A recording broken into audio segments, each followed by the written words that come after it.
Galera, se liga nessa história que eu vou te contar. Eu não sei se você é iniciante ou se você é sênior, tá? Mas essa é daquelas histórias que dá um frio na barriga. Você é um novo contratado de uma empresa e você é responsável por dar manutenção nos sistemas dessa empresa. Foi para isso que você foi contratado, beleza? Aí você chega no primeiro dia, a pessoa te recebe e numa sala de reunião ali e fala: "Bom, para iniciar, você vai fazer a manutenção desse sistema aqui que nós temos, que ele é a nossa plataforma de cursos interna. É um sistema muito simples, pode ficar tranquilo, não tem nada demais. Então você tem os cursos ali, as pessoas, você se matricula nos cursos, faz os cursos e o nosso gestor depois tem alguns reports ali para acompanhar o desempenho de cada um, fazer os follow-ups de quem não fez os cursos, coisa bem simples, bem tranquila, tá? Esse sistema ele foi desenvolvido ali usando duas tecnologias. Você tem uma parte ali que é low code e você tem uma parte que é o nosso front-end que foi feito com JavaScript, tá? Mas tudo bem, tranquilo. O sistema está funcionando até bem, tá um pouco lento, tem alguns bugs, mas está funcionando. O cara que desenvolveu já saiu já faz um tempo e você vai assumir então a correção desses bugs, essas melhorias de performance e os novos recursos que a gente quer desenvolver. Aí você, né, com toda essa informação, fala: legal, e tem algum material que eu possa consultar, né, do projeto, os requisitos quando ele foi desenvolvido, ou alguma documentação técnica que eu possa ver as tabelas que foram criadas, alguma documentação? Ele: não, documentação não, a gente não faz isso aqui, mas está tudo funcionando, fica tranquilo que vai dar tudo certo, a gente vai te passar o acesso ao código-fonte, vai te dar os acessos ali na parte do low code, a gente vai fazer uma reunião, vamos priorizar ali os bugs e a performance que a gente quer que você ataque primeiro, depois a gente fala das novas funcionalidades que a gente quer que você crie. E aí você, né, já fica ali assustado, não sei você, mas eu ficaria um pouco assustado. Bom, é sobre isso que eu vou falar nesse vídeo, então fica comigo e vamos conferir até o final essa história. Galera, meu intuito com esse vídeo, essa história que vocês acabaram de ver aí, é mostrar para vocês algumas opções de como você poderia tentar conduzir esse cenário, né? Esse cenário bem caótico ali que você se encontra. Como que você poderia lidar com isso conversando com o cliente, para vocês chegarem num meio termo onde você consiga desempenhar um trabalho legal ali, que o cliente fique satisfeito e que você consiga organizar um pouco a casa, essa situação aí de um projeto que não é um projeto pequeno, apesar que o cliente acha ser pequeno pela história ali, né? Como que você lida com isso para tentar organizar a casa? Então, eu vou falar algumas coisas aqui. Se você quiser complementar, usa os comentários, coloca ali, vai ser muito legal. Dependendo, eu faço até um vídeo 2 sobre esse assunto, beleza? Então, para ilustrar aqui melhor, para a gente conseguir visualizar, eu peguei um projeto aqui que eu desenvolvi que é justamente o exemplo que eu dei ali na história, tá? E para a gente começar a imaginar então como seria na prática receber essa história que o cliente passou para a gente e como atuar nesse projeto da melhor maneira possível para que seja tranquilo para você trabalhar, fazer o seu trabalho e que seja bom para o cliente, que seja uma oportunidade de organizar as coisas, beleza? Então eu tenho esse projeto aqui, que é uma plataforma de cursos que pode ser utilizada pelas empresas, tá? E esse sistema ele tem duas partes. Ele tem essa parte aqui low code, que é a parte administrativa do sistema, onde os cadastros dos cursos são feitos, dos instrutores, onde o conteúdo que vai ser mostrado nos cursos é cadastrado, tá? Onde é feita a matrícula da pessoa que vai realizar em determinado curso. Então, a parte de gestão da plataforma é feito aqui nessa solução, que é uma solução low code usando Power Apps e como fonte de dados SharePoint, beleza?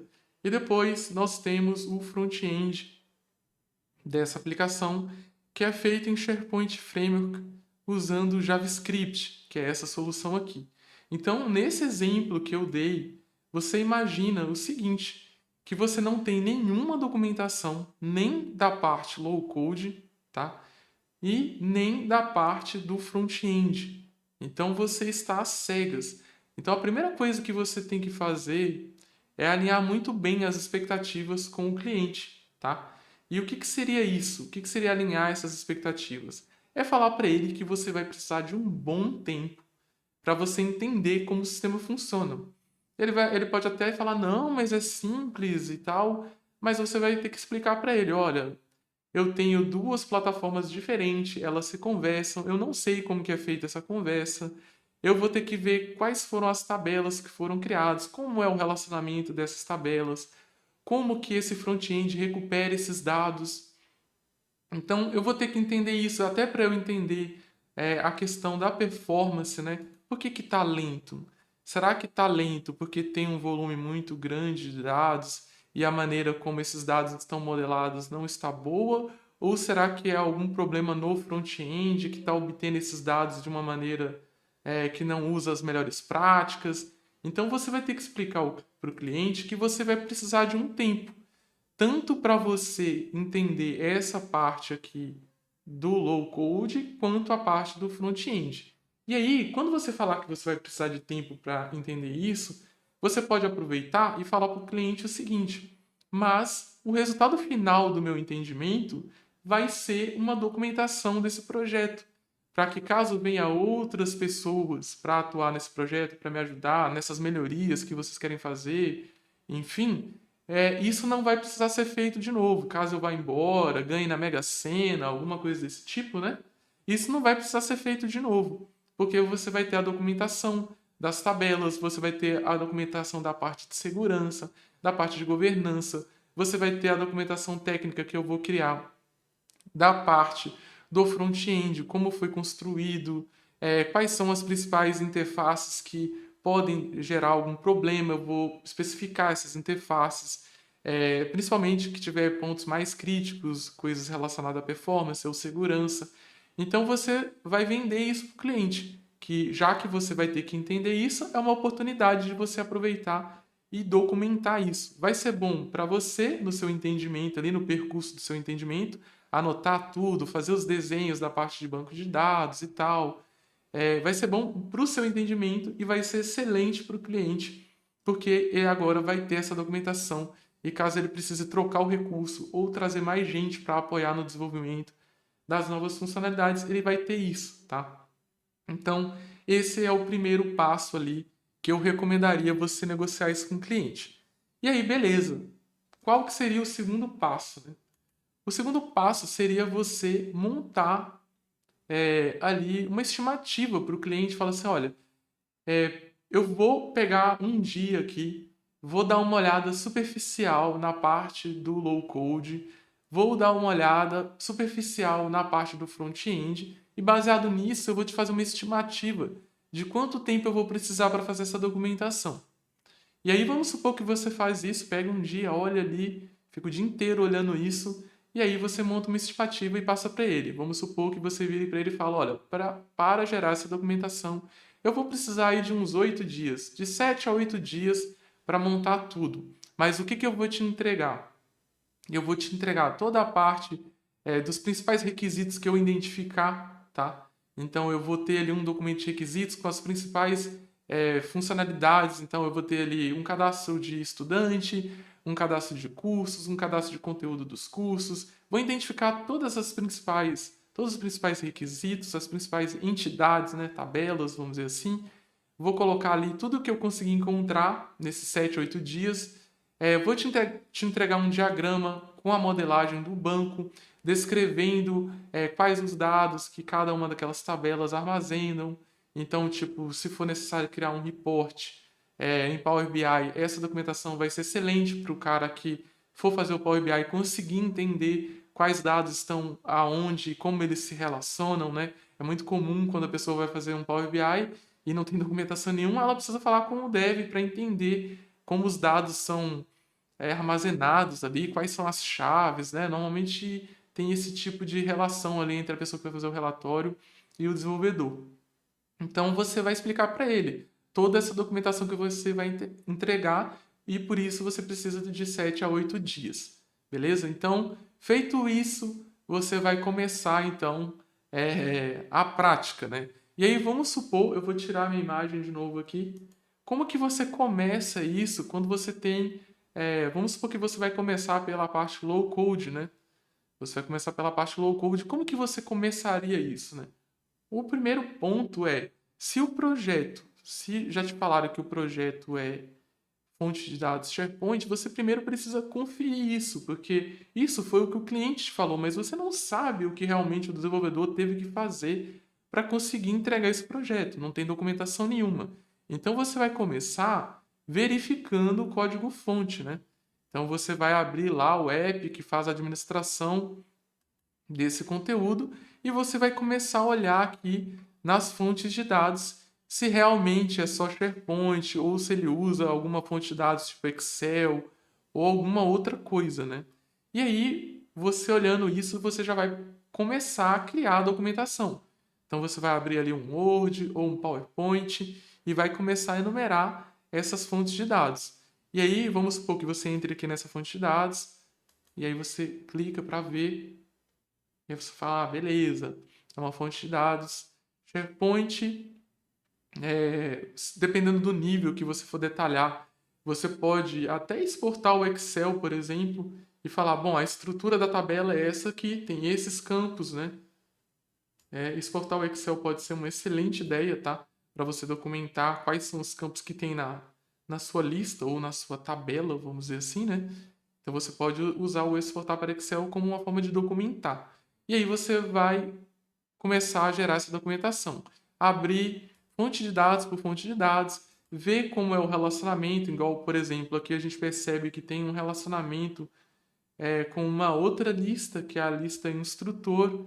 Então você já sabe que um instrutor pode dar vários cursos, né? Pode dar aula para vários cursos. Então você pode abrir aqui o instrutor e dar uma olhada como que está esse instrutor. Beleza, não tem relacionamento com nenhuma outra coisa. Então você vai aproveitar, abre ali o Visio ou o PowerPoint, começa a fazer um diagrama de relacionamento entre as tabelas, né? Já abre um Word, começa a especificar lá meio que um documento de requisitos, né? Então detalha lá que existe uma funcionalidade de cursos, que essa funcionalidade permite cadastrar os cursos. E aí você pode executar o app para ver como que a coisa funciona, né? Então você vem aqui, ah, beleza, tem um cadastro de cursos. Eu clico, eu posso cadastrar quais informações de um curso. Ah, o curso pode estar ativo ou não. O curso tem um instrutor. Vai escrevendo ali já os requisitos. Não precisa ser nada super elaborado, só de forma sucinta que permita que a próxima pessoa já tenha uma referência ali para ela não ter que ficar fazendo CSI no código, né? Então já detalha ali um pouco esses requisitos. Você percebe que aqui tem uma engrenagem. Eu posso editar os cursos, não tem botão de apagar, então aparentemente eu não posso apagar um curso. Eu posso, no máximo, desativar ele. Legal. Vai anotando esses requisitos. Então, o que essa engrenagem faz? Ah, ver as lições. Então, quando eu clico aqui, eu posso cadastrar várias lições para o curso. Tá, legal. O cadastro de lições, como que é isso? Ah, tá bom. Isso aqui é o cadastro de lição. Toda vez que eu cadastro uma lição, eu atrelo a um curso. Uma lição tem um tipo. Beleza, já dá para ir levantando os requisitos aqui, detalhando esse projeto.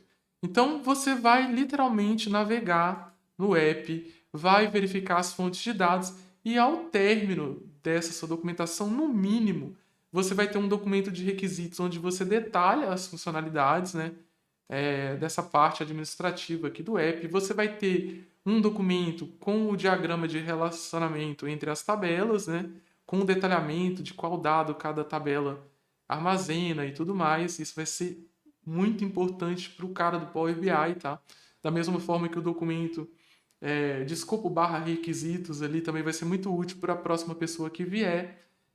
Até quando vamos supor que vai ter uma analista que vai fazer uma change request de uma versão 2 desse aplicativo, então ele pode ver o que já existe hoje e aí depois ele pode detalhar o que vai ser essas novas melhorias que vão ser implementadas na segunda versão.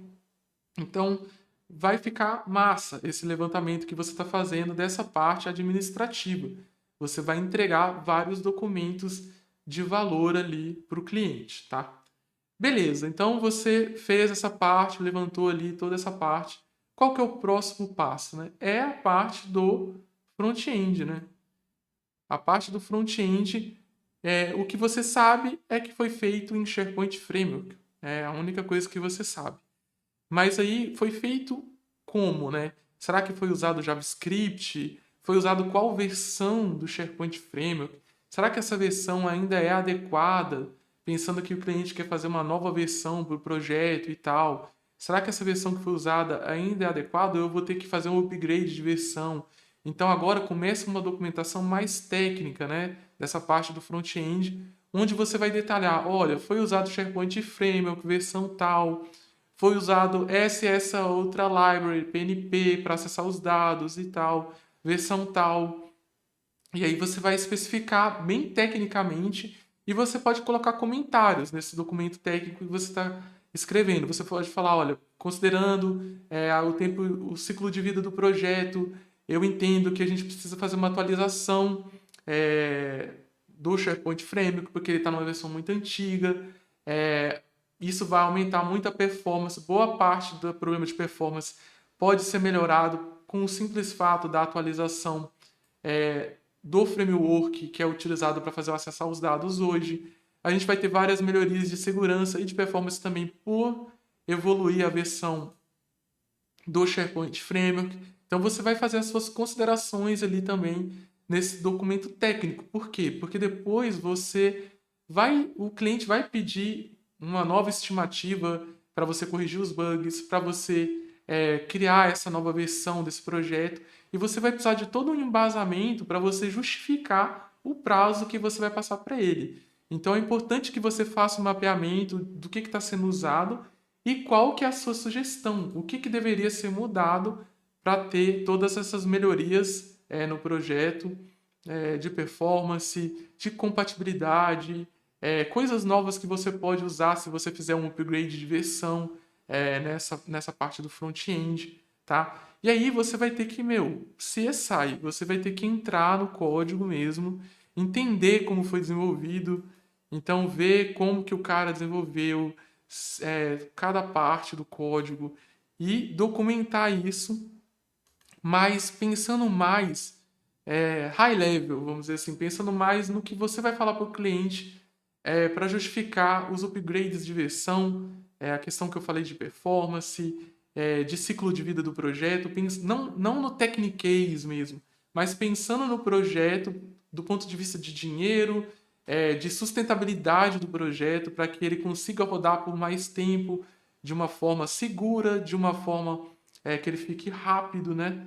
É mais nesse sentido, tá? Não é do tipo, o cara fez lá o código todo porco, eu vou ter que refazer tudo. Não é isso, tá? É mais para esse outro lado que eu dei os exemplos aqui, porque são esses argumentos que você vai utilizar para justificar o tempo que você vai pedir para fazer todas essas melhorias no projeto, beleza? E olha que legal, quando você terminar isso, tanto essa parte do front-end quanto da parte low code, você vai ter uma documentação ali razoável do projeto que vai facilitar e muito, tá? Para os desenvolvedores futuros que vierem da manutenção. Eles já não vão passar mais pela bronca que você passou. Legal? Então, galera, eu queria falar isso para vocês. Eu queria muito ouvir os comentários de vocês. Coloca aí nos comentários o que vocês acharam, se vocês acharam que é um conteúdo de valor. Eu pretendo fazer mais conteúdos desse tipo esse ano, passando muito mais a minha experiência com projetos, que eu já tenho mais de 20 anos de experiência em fazer projetos, tanto projetos lá que eu desenvolvi em .NET, Java, né? Eu venho de outras coisas até chegar aqui no low code. Então, eu quero começar a compartilhar com vocês essa experiência. E quero deixar um spoiler para vocês, porque muito em breve eu vou lançar um curso muito, muito diferente, tá? Um curso avançado, que num primeiro momento vai ser para pessoas que no mínimo fizeram o meu curso que eu já tenho hoje, tá? No mínimo é o conhecimento necessário que você vai ter que ter para fazer esse curso. Mas é esse tipo de informação que eu vou trazer nesse curso. Porque às vezes você faz um curso e você vê ali tudo certinho como fazer aquele projeto e tal. Você aprende ali um pouco daquela tecnologia, as fórmulas, no caso do Power Apps, por exemplo. E aí quando você chega no cliente para atender, você fala: "Meu Deus, mas não é nada daquilo que eu vi no curso. O cara tá me pedindo para pegar um projeto em SharePoint e fazer ele virar Dataverse, usar Dataverse como fonte de dados". esse projeto não tem solution, e o cara quer que eu coloque em solution, eu trabalho com múltiplos ambientes, e aí você começa a ficar louco, porque lá no curso você viu tudo certinho, né? O curso não traz aquela questão da realidade, dos desafios que você encontra aí no dia a dia, no mundo real, vamos dizer assim, né? E é esse tipo de conteúdo que eu vou trazer no meu novo curso. E se você tiver interesse, eu vou deixar um link na descrição para você colocar ali o seu melhor e-mail, colocar o teu nome e assim que tiver prontinho, tá quase pronto, eu vou entrar em contato contigo, beleza? Fechou, espero que vocês tenham gostado. Valeu e até o próximo vídeo.